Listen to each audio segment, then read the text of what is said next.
Bailey takes on Bergman, gets away from him. Danger time for Port Adelaide. This guy is magnificent. Fletcher towards Danaher, playing in front. Rayner Dunkley, back to Rayner.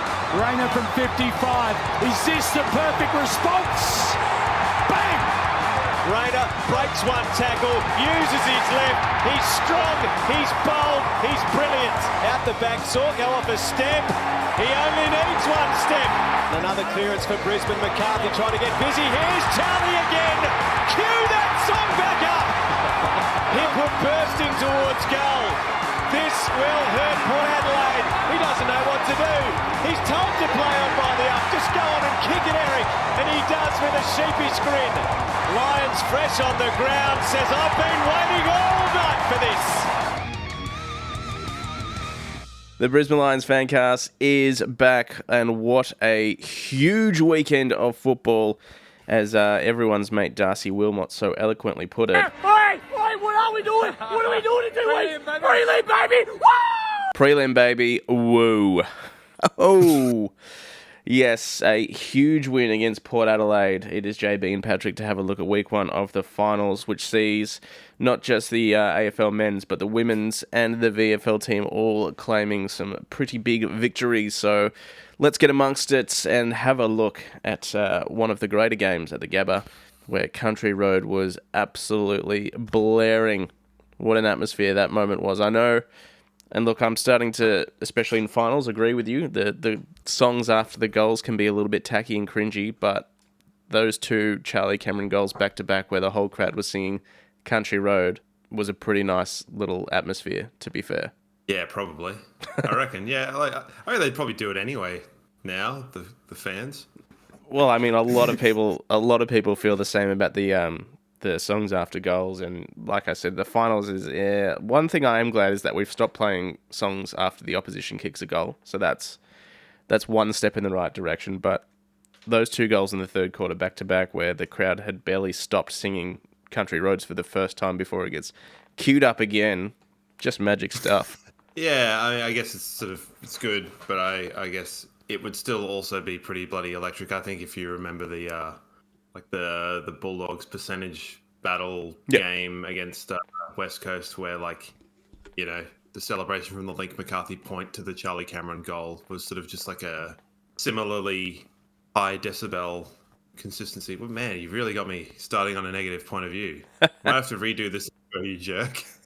All right, look, let's go back to the game, shall we? As we forecast, JL comes out of the starting side. In comes our mate Lincoln McCarthy, and JL gets relegated to sub. So it was sort of a toss-up between JL and Darcy Fort. And I thought, for all money, week one of finals, Fags was going to employ that insurance policy and Darcy Fort would be the sub, but no.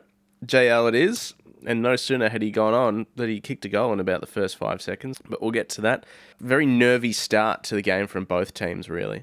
Yeah, it was a bit of a weird one. Like, the first quarter was pretty frustrating affair in a general sense. Like, I don't know if it translated as well at the game, but the umpires just seemed to be, absolutely, really trying to coax in the old Port Adelaide team. We had just a bit of class that really made the difference in that first quarter. The 3 goals were pretty great. Rayner, Bailey to kind of fire start everything, and Fletcher, come to him. It was just that little bit of class, that little bit of polish in the last sort of inside 50 point. Just, it was signs of things to come, but man, Port Adelaide were given an opportunity. I understand listening on the footy show and stuff, Kane Corn saying they missed the shots and stuff, but man, I went back and had a look at it, and I've given them 5 of their misses and 4 of their goals from very dubious decisions up until about 3/4 time. So make of that what you will. Yeah, maybe that's one-eyedness, but they were getting the free kicks ended up being relatively even. They had about a +3 differential for the back half of the whole game, but they were getting them inside 50 set shots for goal, and the Dwayne Russell footy gods were really, really helping us out, because they did not deserve to get a lot of those shots of goal, particularly when you've got guys like Sam Powell-Pepper just gut punching Starcevic and then getting a free kick immediately after for the lightest hole. It's just you don't deserve to get those goals. So I don't have a lot of sympathy for the errant goal kicking of Port Adelaide, and they got what they deserved. Yeah, you're not wrong there. The frustration at the umpires was very palpable at ground level. I mean, as you said, not only did Port get those dubious free kicks in their forward 50, like I don't know what more Charlie Cameron had to do to get a holding free kick in our forward 50. It was very reminiscent of back in the day, Dylan Grimes just doing whatever he liked with Charlie Cameron to no avail. As you said, yeah, it did even out in the back half, and we sort of got on the nicer end of some 50-50 calls. But by that time, the game was done and dusted, and we'd already flexed our muscles and got the win. So. Thank goodness as well for that. I got to say, thank goodness, because I don't know, Port Adelaide just a bit of sneaky tactics. You mentioned the Ryan Burton on Charlie Cameron, but Willie Rioli, man, he slides into tackles into the guys' heads with his knees, just about every time. It's the third man in, and he got pinged once. But it's just it happened twice, and I was like, oh, that's really bad. You don't want a knee slide into a dude's head when he's on the ground. So that irked me. I want to get rid of all of this umpire-y negative stuff just so we can talk about the awesome stuff. Yeah, all those goals, screw them. Lycett was holding Oscar through the back of his jumper, every marking contest. So whatever, we got one ruck infringement in the first one, and then none else forever. And yeah, it was interesting to hear on commentary that Jason Horne-Francis was described early on in the game as what a revelation he's been. Sure. The most obvious number one draft pick revelation I've ever heard of. But fair enough, you can have that one. So, on to the good things. On to the good things. There was another number one pick out there that actually made a huge difference in the game in Cam Rayner, wasn't there? He really lifted. I think it was really, really almost symbolic of him, and particularly McCluggage as well, just being all right, now's our time. We're not young finals players. We've got to show what we can do at this level. And the two of them, they led the way for the team. And it's so refreshing to see players like that do that. And I've spoken earlier on in the year about how that kind of middling group haven't quite stepped up into being true leaders of the team. And that to me was as good as any indication that they were ready for that. Well, the whole narrative, and it started with Fags with his appearance on the couch. He was it's not the Fags we're used to seeing. We've been throughout the years, even this year, saying, we don't talk about top two. We just want to finish as high as we can. It's all about top four and getting that second chance. We're not talking about the MCG. We're just sort of, But his interview on the couch, he fully agreed and embraced, this is our time. This is our chance to do it. We're never going to get a better shot. So let's go and make the most of it. As you said, those players you mentioned, they're sort of 3-4 years into finals now. All the players spoke about how they've spoken about the last sort of 4 final series and the failures and the learnings from it and what we can do moving forward to make the most of this chance. So it looks like they've had a bit of an audit on the last few final series, the one that's left us disappointed again and again, and said, you know what, no more. And I bloody hope, should we make it to the MCG, that they have that conversation about the MCG as well, because it has to be had. Yeah, well, I think it was interesting. You and I haven't spoken about the Fagan on the couch interview, but I think between that, probably since the Collingwood game where he wore that gigantic beanie, which is hilarious, but great cause. Since then, we've kind of seen him be himself for the first time in the season. I think and the article that came out during the week, just about how much he'd struggled with the Hawthorn stuff throughout the year and things like that. We were seeing a very frosty, very reserved, very Chris Fagan was basically the media darling for ever. Yeah. The way they treat sort of Craig McRae and how jovial and how fun he is with the media and stuff like that. That's what Fagan was the entire time up until this year, when he just was obviously nah, I can't put myself out there because I've been absolutely burned by this allegation thing. Interesting. By the way, my theory about him not being on 360 with Mark Robinson still goes. Well, so yeah, they had still up there. They had every other finals coach in the lead up to the finals or in the last 2 weeks on 360.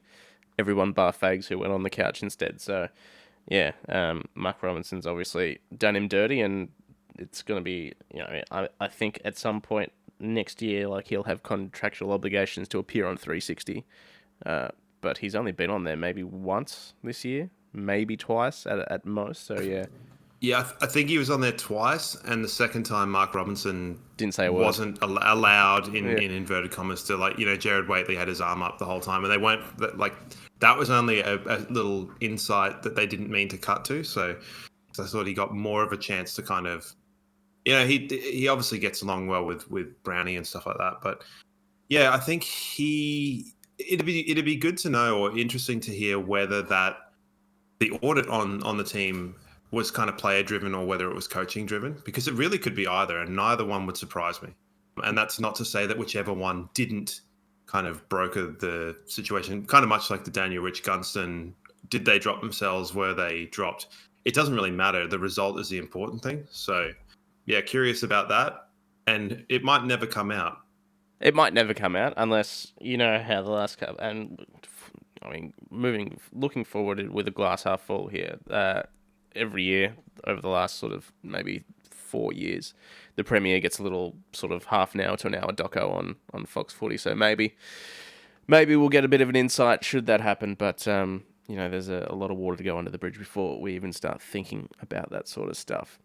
Line up the documentary. Get us on as cameo. Oh God. So anyway, that's a very long and ambled way of talking about the first quarter. So we led. It wasn't comfortable in the first quarter, and I think we were deadly efficient in the first half with our inside 50s. So yeah, it really was an arm wrestle. It was a good game. It was two good teams. Port's midfield were able to kind of run out of stoppage more so, and kind of impact the game in the first half. How was it at the ground? Like, did it seem like, I don't know, it kind of felt like if they got that one break that they were kind of in for a score? Did it feel that way at the game? Yeah, it did. No one was relaxed until maybe that third quarter, where we put on 8 goals and sort of got ourselves a bit of a lead. And even then, it wasn't until maybe we put on a few more in the last quarter and it blew out to about sort of 40 or 50 points, where we're like, all right, now we can sort of unclench a little bit. But you always felt Port Adelaide was only, especially with the way the umpiring was going, they were only 2-3 minutes away from really, opening us up and stuff going our way. Like, some poor shots on goal, especially from Todd Marshall, who's usually fairly reliable. You just think at halftime, man, if he learns to kick, like, this could be a different story. And then 20 seconds into the third quarter, Willie Rioli puts through that goal, and you're like, here we go. But then it wasn't long before. And that's the sort of thing that has really impressed me about Brisbane over the last month. Probably since that Melbourne game, and we're just not talking about that Gold Coast game at all, is, that's a statistical anomaly. In previous years, when teams have come at us and put on a good run, we have sort of rolled over a little bit and let it happen. But, over the last month, teams have had their momentum, and we've been able to answer back sort of more or less straight away, and we really did that against Port Adelaide. I mean, they got in front in the second quarter thanks to a Marshall goal, and like, oh no, we've seen this episode before. What's going to happen? Is it going to be the Brisbane we've seen over the last couple of weeks, and we're going to be able to answer the questions and re-wrestle the momentum going our way, or are we going to roll over and let it happen again? So, well, I'll just correct you there. It was a Rosie goal, which I think is more important for their momentum, and it was more worrying that they got ahead on the back of a Rosie goal, because he sort of just ghosted out of stoppage, or out of contest at the 50-meter arc, and Zach Bailey kind of lost him a little bit, and he just unleashed. Like, Rosie's an interesting player, because I've been kind of critical of him and his contest work and his sort of toughness in at the ball and his two-way running, and I think like the best and worst of Connor Rosie was all sort of on show in the game. He's so damaging, going forward, a bit like Zach Bailey, a little bit, probably a bit more consistent, but his lack of two-way run, and same with Horn Francis, their lack of two-way run really allowed us to just get on top. And when the game was in the clinches, they went pretty quiet. Their midfield did. And, that was something that could have happened, because there was a lot of expectation on them in the season that they'd had. And I think sometimes we can forget that, like, other teams can panic too. Like, the games across the weekend, there was a lot of uncertainty amongst players that ordinarily wouldn't have it. So, yeah, Rosie kicked them ahead, and then we talked earlier on, but Cam Rayner and Hugh McCluggage fired back with goals to settle us, and then we had one from the great Zorko. So it was pretty interesting. Like he had such a microcosm Zorko game. Yep. Yeah, we got the full Dane Zorko experience there. The complete piece of shit Dane Zorko, and the good side of him as well. He putting through that goal. He was hitting some nice little targets with his kicks as well. So yeah, we got a bit of everything there.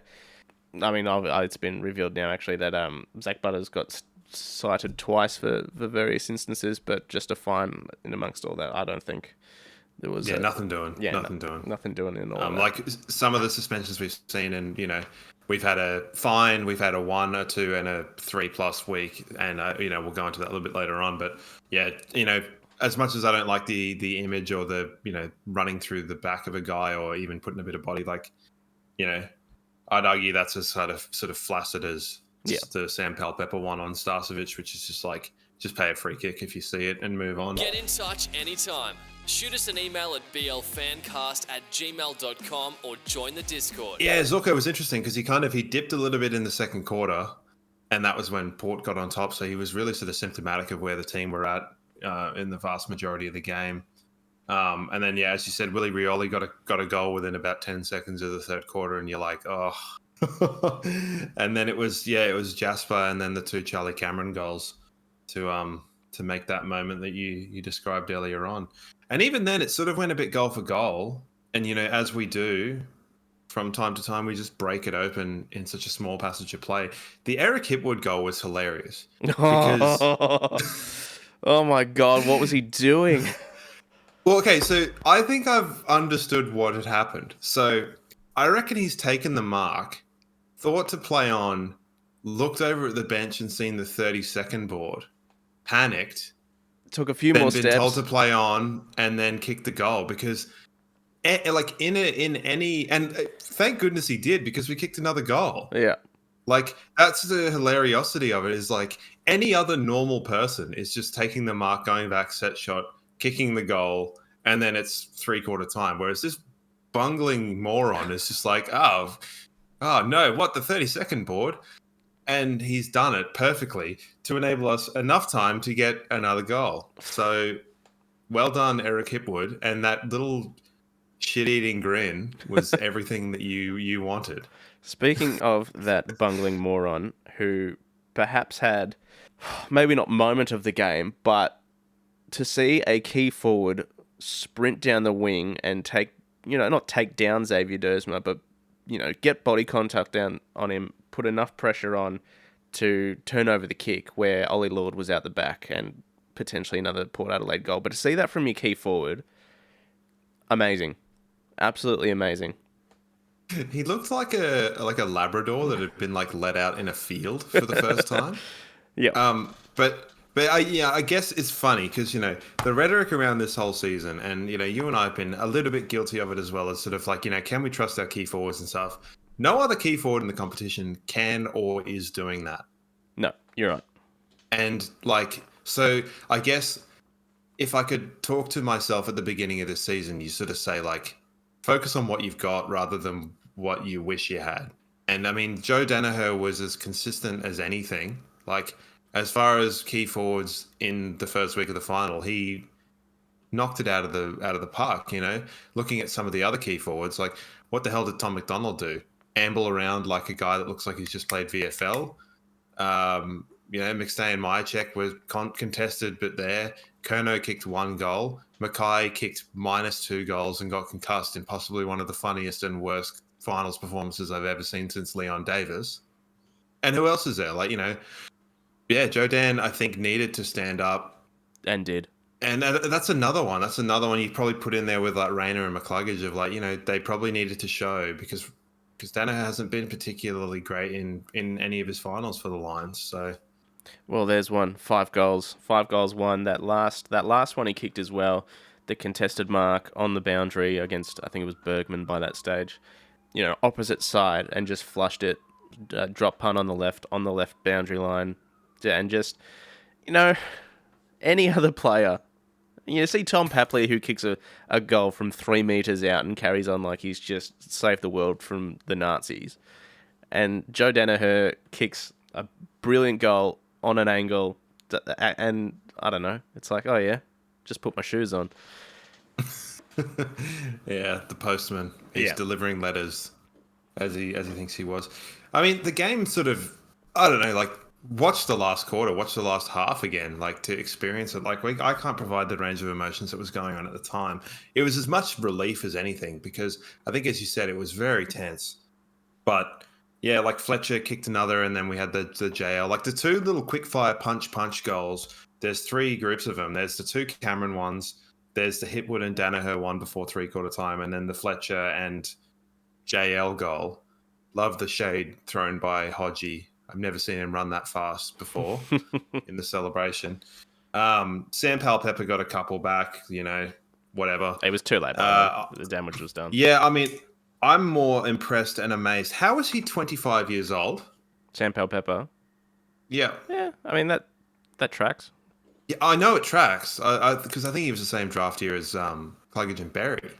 But man, that guy, he just looks like he's about 503 years old. Like, I had like a former, well, not a housemate, but a guy that lived in like an upstairs bit of a house, and he looked basically the same, more emaciated for various reasons. But like, yeah, goodness me, it's an old 25, I can tell you that. And I'm not looking forward to watching him run through packs for the next 7 years. So good to see Danaher, as you said, kick that last goal and at least end the game on our terms. It would have been great for Charlie to get the last kick in his 200, but yeah, no, you can't have everything. No, but we basically got as much of everything as we possibly could have got, and more importantly, no injuries. I was a bit worried where Cam Rayner came off the end with a bit of a hobble and immediately got the calf rubbed down, but according it was just a corky and some cramps, so he should be all right. Yeah, so he got cleaned up by Lyset. Yeah. In one of the old, I don't know, this was a weird one because like I remember early on in the season, Dane Zorko doing a similar thing where he sort of body checks someone after a handball, and they're like, oh, that should be a free kick in 50 meters. And I was like, what, was that a rule?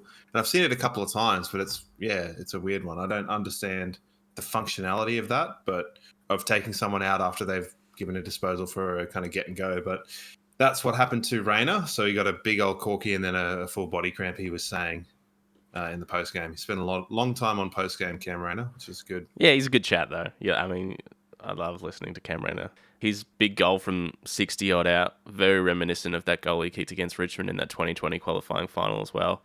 That was a really good feeling when that happened, because we've seen him do it before, and as soon as it left his boot, you're like, oh well, we know he can do this. Is he going to do it again in another big final? Yes, you bloody ripper. Yeah, there's not much better than that. It was good to sort of just hit it on the fly. His snap from 45 meters that cleared the goal by a mile. Yeah, like that's so hard to do, and you hear it week in, week out. It's like, about 35 meters is a cutoff for a snap, and he just absolutely tailed it. He was a brute, not great, like not a great number of possessions, but at the same time, like, we've been saying this, we're not a high possession team anymore. We're not really looking for Lockie or whomever to kind of get 40 disposals. That's not sort of how we play. We're much quicker in the way we transition the ball and move the ball. But, as far as a 16 possession game, like 16, 7 contested at a high efficiency, 3 goals, what more can you really want from... No, that's the De Goey Petrarca style of footy. We all know he can play, and we all want him to play. And, finals is the time to do that. So week 1, check. Yeah. Let's keep it going.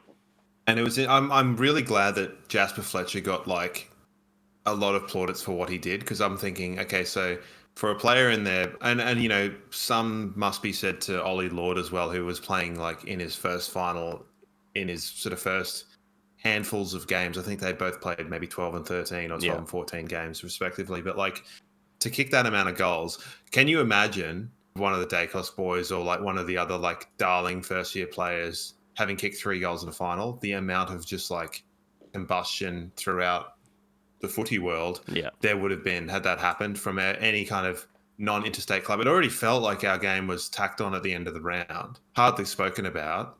And it's like, that's the statement you need to sort of show that, hey, like, you're focused on all this Melbourne Victorian stuff. Like, there was a better game, the most fun game, and probably, I think, the highest skilled game for large parts that was on the Saturday night.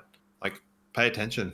Well, hopefully we'll give people no choice. And, we will have a Melbourne club coming up here in a couple of weeks' time, whether that's Carlton or Melbourne. So they're going to have to pay attention. And should we perform like that again, you're going to have to take notice.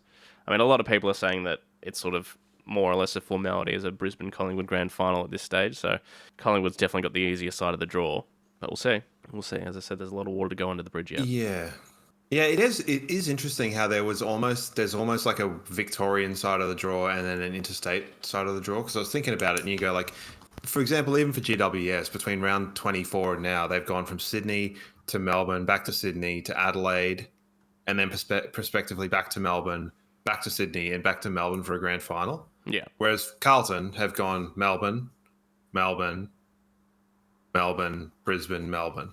To me, I get that they earned the right to have a home final, but it seems very odd. And Port Adelaide having to go from whatever, I'm not going to say a list of cities again, but yeah, like, I have no sympathy for the idea of, like, people saying beforehand, like, oh, Collingwood don't get an advantage. They're I think we talked about it the other week, but it's like their advantage is in the season. They've had to travel so little. Yeah. So, like, oh, boo-hoo, they didn't have to go. They didn't get a home final against another Vicky club. But, like, who gives a shit?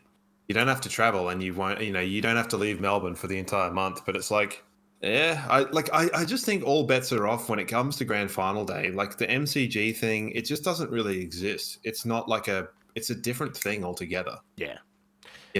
I look forward to the idea, if it is a Collingwood Lions grand final, are they going to talk about the Lions MCG record, or are they going to talk about the fact that the Lions are 6 straight against Collingwood? What's your narrative? Both are going to enable headlines and clicks. So take your pick. And then you've got 20 years to the day of Collingwood Brisbane in the grand final as well. So there's a lot of things you can chat about in that scenario. But yeah, let's just cool our jets a little bit here first. If you've got a mate that loves the Lions, tell them to get the podcast into their ear holes. We've had the JB, won by Lachie Neale. Yes. Congratulations. Cue some canned applause. I've made some changes to the Paddy. Sure. I'm going a 5-4-3-2-1. Oh, okay. Well, that's good because I was struggling. I'm going to sting you. And it was only because there were players I couldn't get in. Yeah. And also because, my votes do tend to mirror a lot of the coaches' votes. So I've got to give myself an elevated sense of self-worth or whatever. I don't know. So have you got a 5, or do you want me to do my 5? No, I've got 5 now, I think. Yeah. All right, well, hit me. All right. So 5 for Klug. Yep. 4 for Kemi Rayner. Yep. 3 for Fletch. You're nailing this, boy. 2 for Joe Dan. Yeah. And this is where I'm not going to nail it. I'm going to give 1 to Ollie Lord. 4 goals in his first final. Yeah. I should have... Okay, can I change the rules and say, no, we're only doing Lions players just to get a full sample space? Okay, in that case, 1 goes to Moddy. Okay. Well, we're quite similar because we've done the first 4 the same. I've given McKenna 1. Yeah. Yeah, and cool. I wanted to make special mention because I saw just on Reddit they do like a little tier list of performances, and McKenna was sort of just thrown in the mix. But I thought McKenna was really good. Like, he was really good. And it is really interesting. Like, I don't know, during the week I watched the Richmond final from last year, and I've kind of just watched some old games against Port Adelaide and stuff like that. I didn't quite murder myself enough to watch the round 1 game in its entirety. I think I watched up to half time when we might have been leading. I'm like, that's enough for me. Yeah. But it's interesting to see that, like, sort of a lot of the new players and just new little additions and little, whether it's been positional changes or they've all been super important. And McKenna's definitely like front and center with that. McKenna, Wilmot, Coleman, just that back line, super dynamic. Yeah, really, really, really good. Well, now's as good a time as any while we're on the subject of half backs. We spoke on the podcast last week about the retirement of Marcus Adams, and we sort of forecast any other potential retirements, and we did say, we'll expect Daniel Rich. And then no sooner did I put the podcast episode out, Daniel Rich is in front of the group shedding I tears. love the level of false advertising he had of putting him in the thumbnail as well. That is peak. Yeah, but You could have had Marcus Adams. Yeah.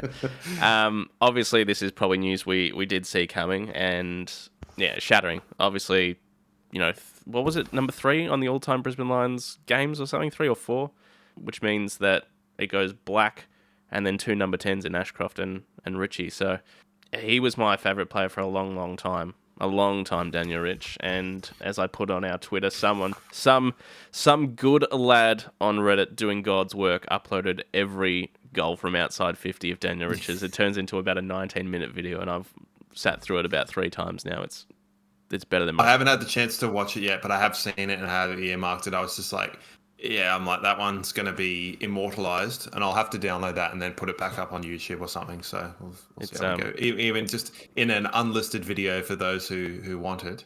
There's a lot of erotic videos on the internet, I hear. That is by far the most erotic. Yeah. Long and strong. Big time. All right, here's a hypothetical scenario for you.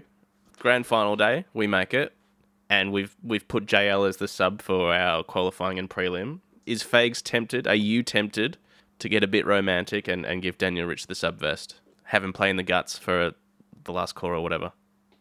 No. I think you just keep things going as they are. Yeah, I've been very critical of JL, and I still don't quite get him as a sub, but it seems to be working. And I'm just, yeah, he at least he knows what he's supposed to be doing, allegedly, JL. Whereas I think you bring someone in, I think it probably, I don't know, like, it might speak a little bit more to the lack of it being a team thing, but I definitely think that something will probably change regarding the team and the 22 or 23 that are on the ground in terms of getting a medal, because I don't think that it is attributed to those players. I hate to agree with you. I love the idea of him coming on as a sub, and like the idea of the crowd as he, takes the vest off and comes on in the last quarter, providing we're, 40 points in front or something. Yeah. Well, if someone's got a time machine and they can forecast the fact that we'll be like 6 goals ahead with the last, but what happens if, like, I don't know, Lockie Neal goes down in the first quarter, and then you're like, okay, well, you wheel Richie out. Yeah, no, I get it. It's just, it's a risk. And if Melbourne didn't do it for Nathan Jones, then I don't see us doing it for Daniel Rich. As much as I would bloody love that, unfortunately, I don't. And you never know. Maybe McKenna and Coleman both get injured in the prelim. Let's not tempt fate. Okay. Let's keep on the what, like, the interview that he gave. I didn't see him announce it to the team. I haven't seen that video. But I saw his interview, and he doesn't seem bitter. Like, he seems sad that he, like, more upset in himself that he's sort of, his body has let him down, but he doesn't seem bitter about it. So I think he's probably had enough time to wrap his head around the situation and come to terms with it probably as well. So it sort of feels that way. But his announcement to the team is a real tearjerker. It's like a 6.5 minute video of him in front of the team with his wife and kids there and stuff. It's yeah. You got to get the tissues out for that one as well. I don't know if I've got that one for a Monday morning. Jeez. Yeah. Obviously, just, what can you say about Daniel Rich that hasn't already been said over the last couple of months? Like, he's had that many opportunities to go home back to West Australia over the years and stuck around through the blurst of times. And I do think he was a bit unlucky as well with the timing, because he announced it, what was it, the Tuesday night or the Monday night, because the podcast had just gone out. But it was like that got no coverage on any show. Yeah. I'm sorry, but Daniel Rich has been a more influential player in the AFL than Jack Zeeble. I know Jack Zeeble played a lot of games and stuff like that, but I hope he gets a bit of recognition, to be honest, from the wider footy community, because I don't think you'll find almost anyone who's as not disliked, if that makes sense. Like, there's no one no one hated him. No one thought he was like a grub. Everyone loves seeing people just absolutely roost the hell out of the ball. And to be probably one of the more consistent best kicks in the comp for a long time, people love that sort of thing. So I don't know. he's almost like the ultimate club man for the Lions, and like it almost says more than Black and Ashcroft that like he wasn't really successful. No, I agree. Sort of might fall into that Nick Rewalt, Matty Pavlich category of, ultimate clubman doing everything they could without walking away with the ultimate prize. Different scenarios, obviously, but yeah. Yeah, I mean, it's almost more valuable. Maybe Pavlich is a similar one, but more, for interstate clubs, it's more valuable to have that level of solidity to them. He got some personal accolades, like really good to have an All-Australian, but he easily could have played in that West Coast flag in 18. Yeah, for sure. And probably, I'm sure there would have been a lot of clubs that were a lot of suitors. It is a little bit unfortunate that sort of almost as soon as he was an All-Australian, the game kind of moved past his style of halfback, which was a bit of a shame. It was a shame because it's just he needed to be more athletic in a time where he wasn't able to be. So, and I think it's late enough in his career that he wasn't able to facilitate any other kind of change, position-wise. I mean, imagine him roaming around in the forward 50 or something like that. But yeah, there are not too many that have been better to the Brisbane Lions than him. 100%. I mean, we could do a whole podcast on Daniel Rich, should we want to? But he had a decent game in the VFL, and most importantly, his hamstring held up. So, he's doing everything he can to be available should he get the call up. The twos, my God, a frustrating game to watch. I don't know if you caught any of it, but here's the 3/4 time score: 8 goals, 15. Lovely. Yeah. So, and that is, it was pretty symptomatic of the game. It was like 2 goals, 7 at quarter time, 5 goals, 12 at half time, 8 goals, 15 at 3/4 time, just keeping Williamstown in it before corrected it somewhat, kicked 4 goals, 1 in the last quarter to walk away with a 40-point win. So they're on to a prelim. They will be taking on, it'll be an away game, Werribee. So we'll be taking on Werribee in a prelim. My bloody local boys, eh? Well, looks like I have something to do on the weekend. Looks like you do. Werribee's about 15 minutes from me, so... Laughing. Is it the Werribee Lions? Like, is it, who are we? The Lions. Who are we going to beat? The Lions. Like, yay! I think it could just be the Werribee Football Club, if I'm honest. Ooh, oh, no, Werribee Tigers. Okay. Who are we? Tigers. Who are we going to beat? The Tigers. Like the show? Make sure to follow and subscribe on your favourite podcast platforms. How would you feel about doing a little wrap-up of the other games in the league with their mighty scores of 60 to 53 and 74 to 68? I can tell. And another one that broke a hundy. Tell how you feel about it. Yeah, look, Collingwood Melbourne, all the damage was done in the first quarter where Collingwood put on 4 or 5 goals, and then it was just an arm wrestle for the remainder of the game. It looked like Melbourne was going to potentially pinch it there towards the end, but Collingwood had just sort of held on. Sydney Carlton, Blake Acres single-handedly got them over the line there with a couple of clutch touches on the goal line and the goal to seal it. And then GWS St Kilda was about what I imagined it to be, although a bit more high-scoring. It's only the second time someone's put 100 points on St Kilda, so Giants are looking good and every chance to put Port Adelaide out in straight sets. Yeah, I definitely was sitting there going like, oh, I would not really want to play GWS next week. I was getting some 2019 flashbacks. I'm like, oh, Brisbane and GWS in a semi-final, qualifying final to a semi-final to play Collingwood. We've been here before. Yep. So yeah, less of GWS. Yeah, weird games, got to say the Collingwood Melbourne one, like not a great game to watch. I understand the appeal of finals footy and that high pressure thing, but just like a lack of quality, a lack of decision making. Yeah, Carlton Sydney, bit of a weird game. Sydney was seemingly trying their best to not win it, as was Harry Mackay. Yeah, not much to say about St Kilda and GWS. I kind of about 3/4 of watching that. Not that I watched 3/4. I was not paying the most attention because it just wasn't like that game felt the least like a final out of all of them. So yeah, some standout performances. I thought, although Walsh was given kind of plaudits in the Carlton game, I thought that Chera was very good. He's kind of reminding me a little bit of like prime Dane Beams, which is a bit of a weird one. Got kind of a bit of overhead capability, seems a bit more solid. I thought the Lizard was really good. Melbourne, I don't know. Well, Gawn was good, obviously, but like for a long period of that game, it looked like Gawn was the only one trying to dig in for Melbourne there. Pachaka ended up putting together a fairly decent game, but he just didn't seem to be there when the moments mattered, I guess, and Gawn was. And Viney, yeah, he saves his best footy for playing Brisbane, evidently. yeah, bit of a weird one. Kind of looking and going like, Taylor Adams. Taylor Adams had a good where's game. the scoring power coming from? Like, Well, that's the question. in both of these teams. That's been Melbourne's question, and now with Melksham out, that sort of takes away part of it. Petty obviously added that lineup as well, and now they're going to be without Van Rooyen for a week, which I thought was bloody lucky when you purposely lift your elbow and clip someone in the jaw to only get 1 week. You're doing all right. So McDonald came in. Who they've got options in Brown or Grundy. Players they've played. They probably have to go Grundy. Like Grundy and Tom McDonald. Like Tom McDonald looked like he was walking through molasses in that game. Even Stephen May looked a step off the pace. Like Melbourne they looked like they'd had a bad night's sleep or something like that. It was uncharacteristic, but I didn't not like it, I gotta say. Look, he's just hoping they bash each other up next week. Them and Carlton just go.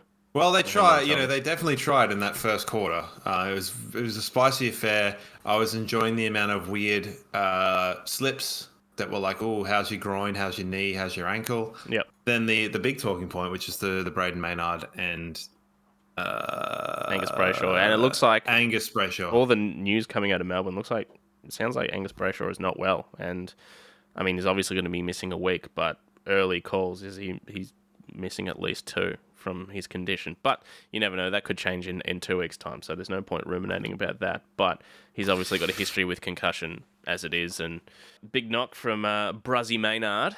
For me, where does it sit with you? Yeah, that's an accident for me. It's an unfortunate accident, and obviously a poor bloke's been left knocked out. But I don't know what much more he could have done, to be fair. He jumped to smother the ball, came down, landed on him. It's an accident. And yeah, it's Braden Maynard, so I want to give him weeks because can't stand the bloke. I do like the fact that no one said he's not that sort of player. No one said it. Yeah. And because that is sort of the quintessential thing to say. He's not that sort of player, but everyone knows he is. Well, he came out at the start of the game saying he's going to intimidate. So, yeah, he is that sort of player. And to be fair, I really like the way Braden Maynard plays. He's very Mitch Robinson. Like, he'll do anything for the team. He'll put his body on the line time and time again. But other than that, very few redeemable qualities about the fella. Yeah, well, I mean, I looked at it and I had a bit of chatter with my brothers, and I sort of said he'll get 3 weeks and get sent to tribunal, and it'll be a massive shit fire at the tribunal. And they were sort of like, but it was just a smother, and I'm like, yeah, but the way that the contact works in it, there's a category, it's unintentional high contact, and it was either going to be high or severe, so it's going to be 3 weeks.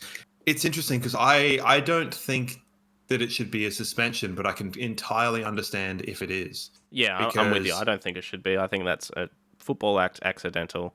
It's a football act, but to argue in the side of it being a suspension, he's put himself in that position. Like, he's put himself in a position where he then can protect himself and Brayshaw can't. So, like, I don't know. I think that's possibly the most exuberant smother I've possibly ever seen since, is it Brad Scott or Chris Scott in one of the grand finals? Oh, yeah. But, yeah, to me, I can see it going both ways. But it will be a big one or it will be nothing. That's the reality of it. It can't be a 1 or a 2 weeker. But not intentional, definitely not intentional. But also, come down and give the guy look after yourself. Like, we know I'm an advocate of, I think players should be looking after themselves more than what they are in terms of the player with the ball or the player getting tackled or whatever, going into contests, things like that. But kicking the ball is something that you can't really protect yourself. And everyone knows if you hit a guy after he hits the ball, it's basically a 50-meter penalty. Yeah. Because you're getting a downfield free kick. So it's something that you don't expect. So Brayshaw shouldn't really be expecting contact there. And just, I don't know, the tuck of the shoulder, I don't agree with the whole, well, if he comes down open, they're going to have a head clash and they're both going to be like, no, not really. Like, you can do this. Yeah. I'm covering my face with my hands.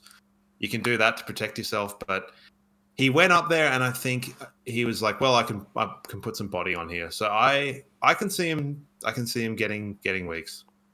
Well, we'll find out. Hopefully, it doesn't bloody draw out the same way that Toby Bedford thing did, because that was ridiculous. That was a disgrace. Yeah, But and I'm glad Toby Bedford got off. Yeah, I'm glad he got to play in the end as well. So, and there is precedent. I mean, well, I can't remember if it was at the start of this year or like last year, the Tom Lynch one, where he was going in for a marking contest at the last moment, changed his angle of his body, got suspended initially, got overturned. So maybe they'll draw on that. Similar also to the McCartan one as well against Adelaide, and I'd also throw the Patrick Cripps one in from last year against Kalachi, where you're going in to do a footy act and you're hitting someone. But I think the tuck of the shoulder is kind of, the more I see it, the more I'm like, oh, he could be in trouble here. But I think he should play.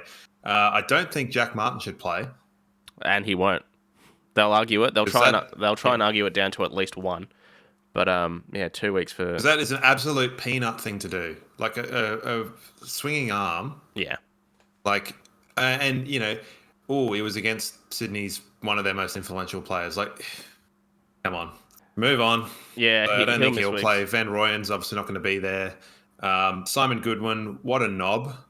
To have an absolute detailed account of the Maynard and Brayshaw one and then not have seen the Van Rooyen one is just like, could you be like, I know he's South Australian, but could he be any more Melbourne?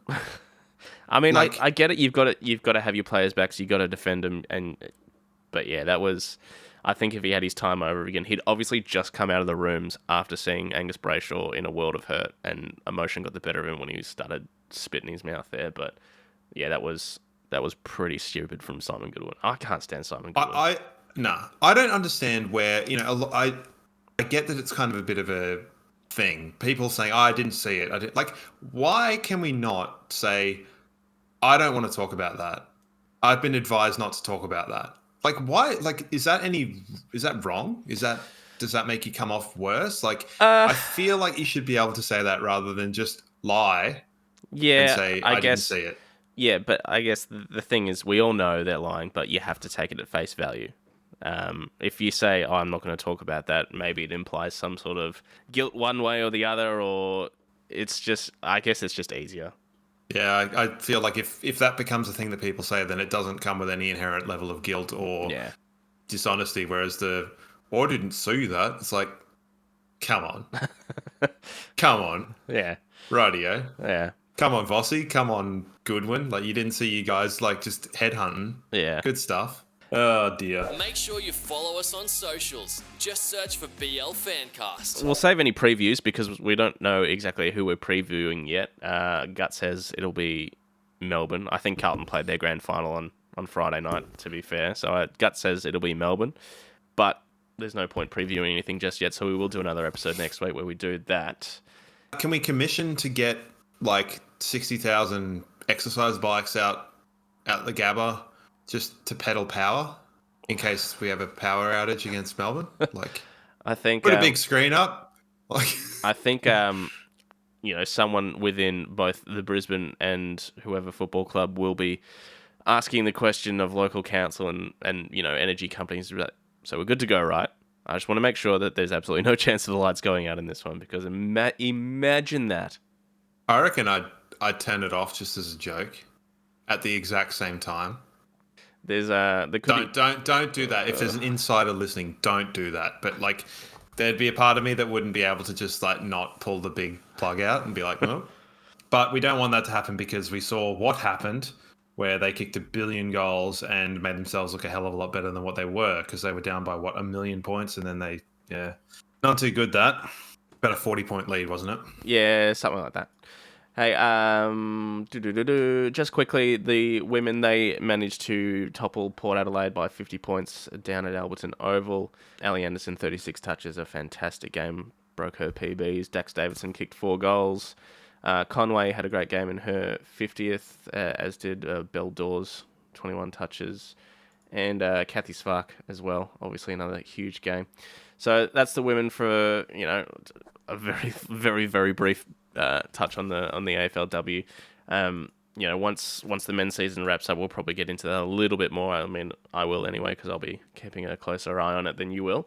But yeah, it's all to be had in front of us. A prelim on the way. Fantastic stuff. I don't know if I should say this out loud, but I have booked flights to Melbourne. No. Okay, never mind. Say it. Cut that. That didn't happen.